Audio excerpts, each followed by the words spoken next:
Hey everyone, this is Gary Kay, and welcome to another pre-InfoComm edition of my Rants and Raves video cast. And today I'm joined with a special guest, Dan Smith, Executive Vice President at Exertis Almo.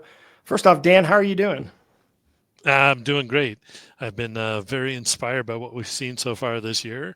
Excited about what's yet to come. Well, I was going to ask you about that. Like, what's your sort of like? First off, how's the last year been for you? I mean, you've obviously have a whole new role there, and I'm just kind of curious how it's been. Well, I've always enjoyed the entire sales process. I worked as an integrator for many years, worked at the manufacturers for the past couple of roles, have worked for another distributor and this distributor. I like all the roles. Distribution has that unique feel where you get to see all the Yeah, deals, all the manufacturers, all the technology. So if you look for stimulus and excitement and inspiration from deals and technology, it's a great place to sit because you get to see it all. So it was a pleasure to join here because Exertis Almo tends to be pretty dominant in the AV industry. yeah. So you get to see and feel the trends very directly in your day-to-day business. And I'll just keep rolling. You happen to mention, how has the past year been? Well, as we know, if we look at the data, the last year was soft in the AV industry, right? We were Yeah. down maybe 20% roughly. But Exertis Almo had done better than that. And we managed to gain market share each month. So the progression's been really good. Hit record market shares in January, February, March. It was the highest direct market share we'd ever seen. Wow. Um, and the ownership groups or in the leaderships are like, well, what strategy are you using? It's like, it's really not a strategy. It's pick up the phone, call the people, take care of Relationship. them. It's just be there, be present, be available, and take care of business. So our Yeah. strategy is quite simple: take care of the customer. Yeah. And so what do you feel about the rest of 2024? I mean, there's been a lot of talk about a recession. There's been a lot of talk about people not actually going back to the office. What is your feeling about the remainder of 2024? Yeah, well, if we look backwards from 2020 on, nobody has gotten any of the forecasts right, not Yes. even remotely close, Yeah. right? So I think you and I have talked about this. What is Yeah. the forecast for this year? I stopped trusting forecasts because nobody's gotten it right. The recession, I don't necessarily. I think that the consumer confidence actually crossed over 100 just this past few days for the first time. So, consumer confidence and consumer spending, while we're in the B2B world, consumer is 70% of Yeah. our GDP, our industry, our U.S. business, our U.S. economy. So consumer confidence is extremely critical. We did see just a couple months of growth last year, but if you look at this calendar year, we've done growth January, February, March, April, and then for May, we're on target with the last couple of days to be able to show growth. So 5 months in a row of growth this That's good. calendar year is exciting for us. I think Yeah. the team's getting excited, the manufacturers are getting excited. The open order status that we have, the orders that we've received but not shipped, is at the highest it's been in a very long time. Uh, Okay, good. Inventory is available. Can you believe that? Two Yeah. years ago, we Yeah. couldn't get inventory, and then last year I think we also struggled a bit because even if the business was a little bit soft, the average selling prices were down so far that it drove the top line revenue down, Yeah. right? Yeah. So for us to see actual revenue growth this year means that we have to have significant unit growth. Yeah.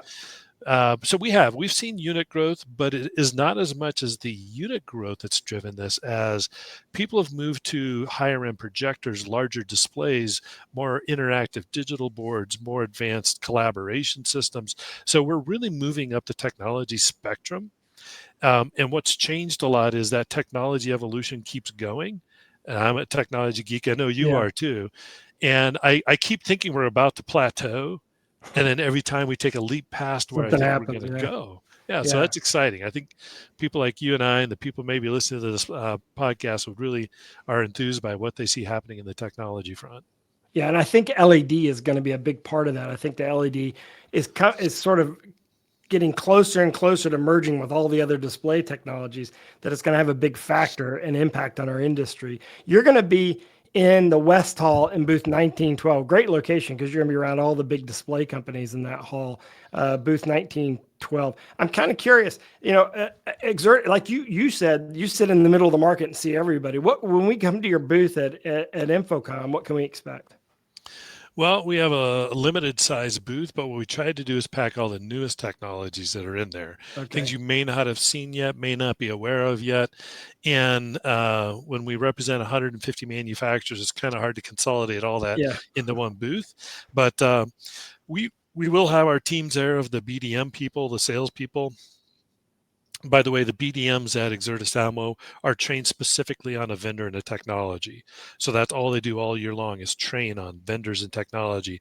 So they're great resources to figure out what's happening in the industry because Hmm. that is their role is to learn and keep up to date.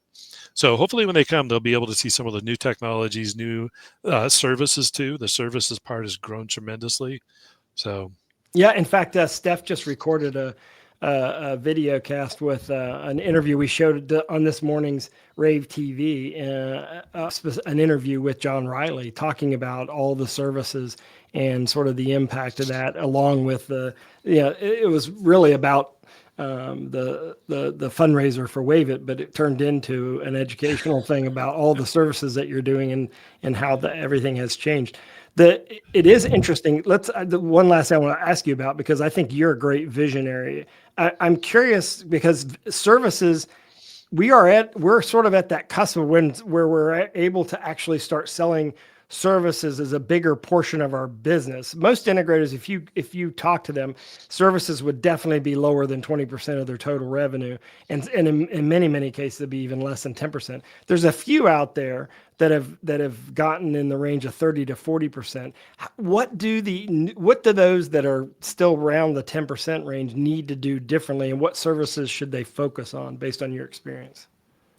wow, there's probably a couple hours of podcast content just in that question. Yeah. So let me talk about it. I think at a high level. First of all, let me make a couple mentions about where distribution sits in that Okay. service Yeah. model.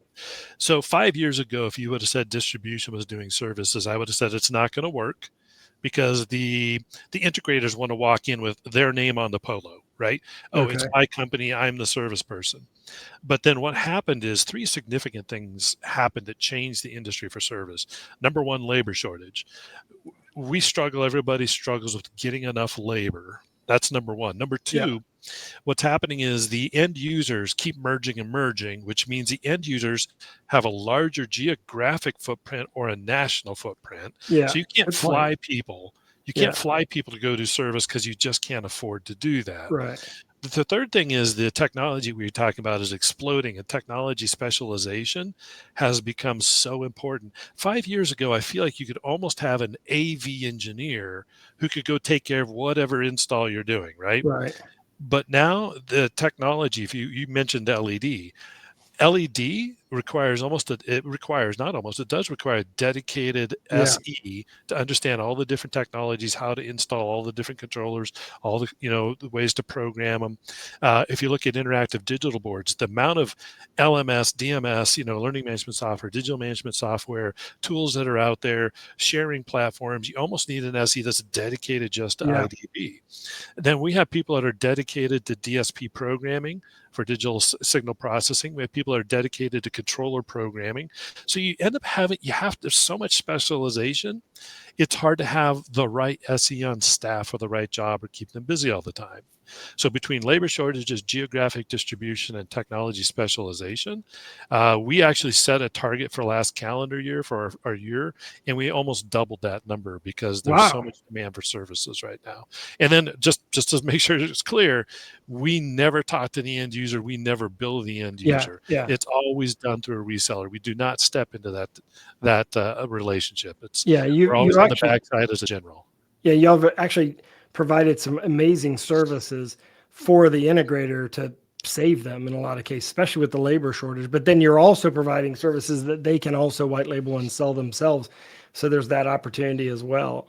I agree with you. And then I think another factor that you sort of alluded to but didn't specifically state is the fact that everything's being networked. So you can't just be an AV person anymore. You really have to be an IT person too, and that's hard to be one person that can track all of that. So I tend to agree with you. I think that there's this great opportunity out there, and then you talked about the LMS and but what about collaboration software? I mean, that's another option to really grow Yes. and provide a Yeah. lot more. And I think that's an area I think we'll see you guys focus in on, helping find the right companies for integrators out there to sell.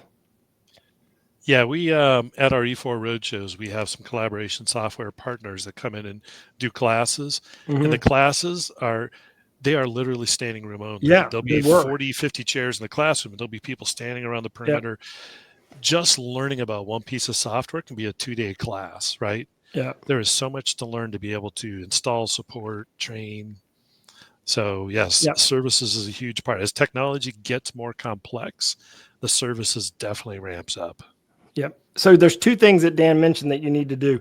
One is go to exertisalmo.com. If you're not already an integrator for them, you should sign up with them. They have lots of different ways for you to touch points to learn about what they're doing, but also get access to these 150 plus manufacturers that they represent. But also go to e4experience.com. That's just what Dan was just talking about. That is a regional show. There's 2 stops in the fall, so you can learn about that at e4experience.com. And of course, definitely go by their booth hall in the West Hall, booth 1912. Dan, thank you very much. I really appreciate you doing this, and appreciate the time. It, Gary. Yeah, thank you. Thanks for watching, everyone. All of our InfoComm coverage is at ravepubs.com/InfoComm. With